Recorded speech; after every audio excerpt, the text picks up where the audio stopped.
Good morning, it's Janet McHugh with janetmchugh.arbonne.com. Thank you for tuning in. This is one of my bonus videos about cooking. Today I'm going to be marinating some steaks that we're going to be grilling out tonight. So here we go, and don't forget you can find me on Facebook, YouTube, Instagram, Twitter, and Pinterest. So have a great day, and here we go. Let's see if I can get my camera set up right. So me being me, I always wear gloves. So here's a real easy little recipe. This is my oil. If you want steaks to marinate and get nice and tender, you need to use something acidic. I choose to use my favorite wine, Barefoot. I'm using Red Moscato today. And if I won't drink it, I won't cook with it, is my basic rule of thumb. And today I'm actually putting McCormick Original Taco Mix. I caught them on sale, and pretty much any branded taco mix works. I've used other brands, but these were 4 for $1 by the time I used my coupon and my discount at my local store. So, got that open. And put a little bit of wine in first, oil in first. Putting it in a mason jar. Get it back to where you can see. The perks to a mason jar is it's got measurements on the side. But I know about how much I want.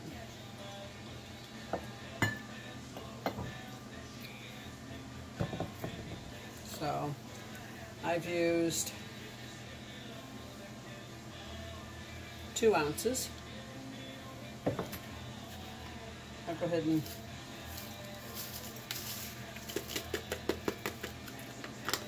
add my taco mix. I'm going to add some wine next. I will be adding some other ingredients.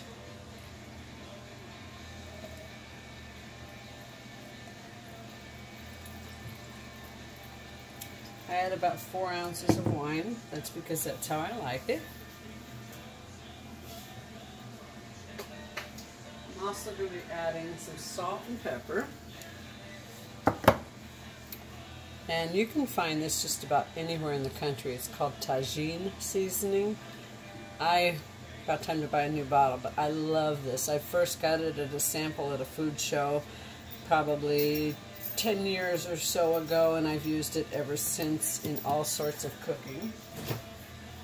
And we like garlic in our family, so I'm going to add a little bit of minced garlic also to this. So for my minced garlic, which I buy in obviously a large container,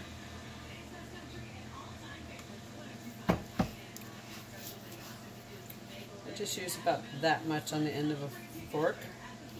Add that in. It's not going to make it over garlicky by the time it's all said and done.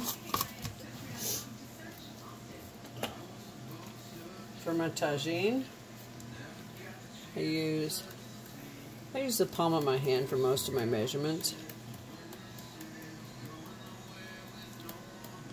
That's about half a teaspoon.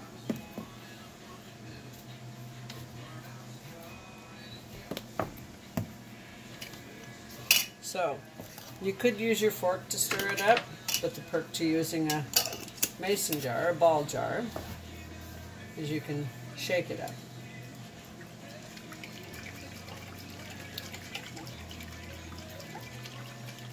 So I shake it up real nice. I haven't added my salt and pepper yet. That's my last thing. I want to see what it smells like first. After I make a mess, that is. Okay, that's got the smell that I want to it.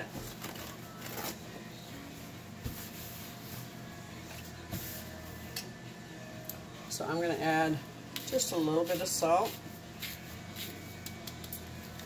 And a little bit of pepper.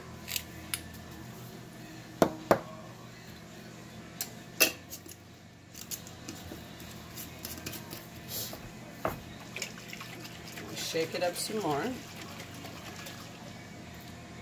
So we've got about a cup of fluid there.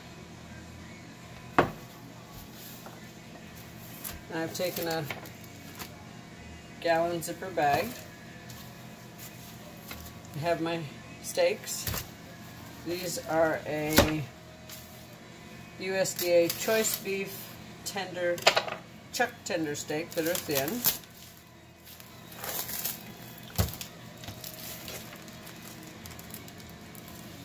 Guess I should have opened the bag before I put the gloves on. You don't think of everything sometimes. Did I mention I'm a natural blonde?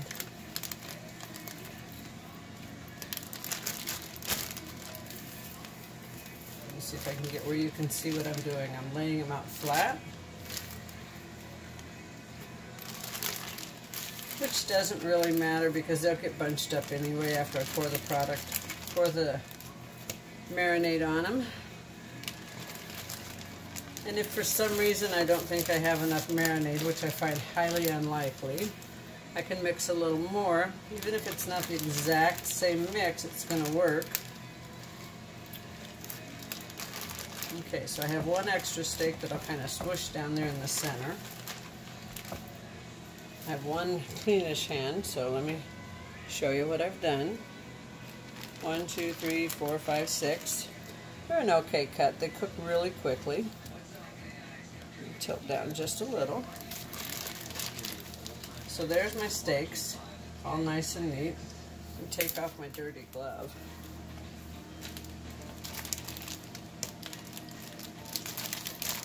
So I open this up, and I hope I don't make a big mess. Some days this works really well, and some days this doesn't. I pour that in. Now the reason I'm still holding it open is add a little more wine.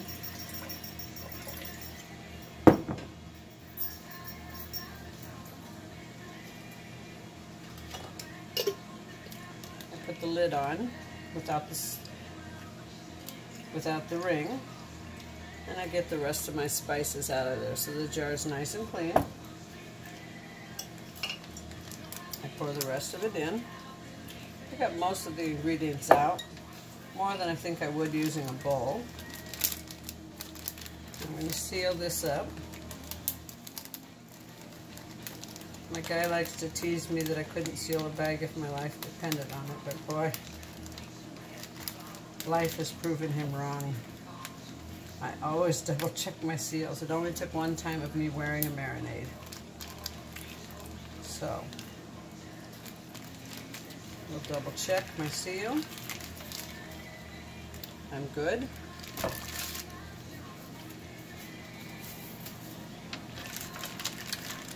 They're all nice and good. This will go back in my refrigerator. Even though it's in a sealed bag, I'm going to put it in the refrigerator on a paper towel because I don't trust life not to pull the fast one on me. Having long fingernails I love them, but occasionally I've been known to poke a hole through a bag. So I will put that on a paper towel that's already in there that was underneath the tray on the refrigerator. That'll marinate all day, and then when we're ready to barbecue, we will put it in we have a barbecue kit tray. We'll put it in the trays, keep it in there until we're absolutely ready. The grill's nice and hot, and we'll set it up straight, use a pair of tongs, and take that right out of the grill. And I will show you more later. I might splice something else into this or add a follow-up quick video for you to see how they turned out. Other than that, thank you for watching. I hope you have a great day. Again, I'm Janet McHugh at janetmchughabonne.com, and you can find me on Facebook, Instagram, Pinterest, Twitter, and here on YouTube. I hope you like, comment, and subscribe. Hit the subscribe button. It really helps me out even when you don't buy my products. And this is just your little bonus video on a really great recipe because I love to cook. If you know me, you know how much I enjoy cooking and baking. That's my thing come winter. So I hope everybody has a great day, and I'll see you again soon. Thanks. Bye.